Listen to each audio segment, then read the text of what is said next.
আরে রিমন, তোদের ব্রেকআপ হয়ে গেছে নাকি? না তো, কেন? তাহলে ওই কার সাথে গ্রুপে বসে আছে? মেবি ওর ফ্রেন্ডের সাথে। আরে ওরে দেখে রাখতে পারোস না নাকি? আরে এখানে দেখে রাখার কি আছে, আমার ওর উপর ফুল বিশ্বাস আছে। আচ্ছা, এত বিশ্বাস তোর? দাঁড়া, তোরে ওর গ্রুপে ডাকি। এই দেখ, আরো বেশি বিশ্বাস কর। এক সেকেন্ড, ভেবে কে এটা? জাস্ট ফ্রেন্ড হয় আমার। আমি থাকতে ফ্রেন্ড কেন? হ্যাঁ, আমার জন্য কি তুমি হ্যাপি না? আরে রাগ করছো কেন? শুধু ফ্রেন্ডই তো, তাই না? আমি তো ওইটাই বলছি, বিহেভ থাকতে ছেলে ফ্রেন্ড কেন? হ্যাঁ, আরে একসাথে গেম খেলতে খেলতে ফ্রেন্ড হয়ে গেছি, এইখানে এত প্রশ্ন করার কি আছে?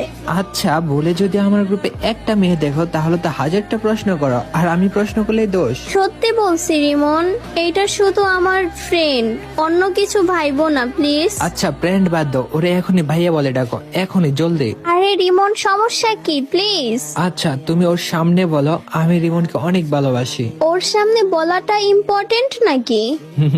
যদি আমাকে ভালোবাসো তবে সেটা প্রকাশ করে দাও, আর যদি না ভালোবাসো তবে অস্বীকার করে দাও। নিজের ভালোবাসার কথা প্রকাশ্যে যদি বলতেই না পারো তাহলে এই নাও আমার নিষ্পাপ হৃদয়, চাও তো 1000 টুকরো করে দাও।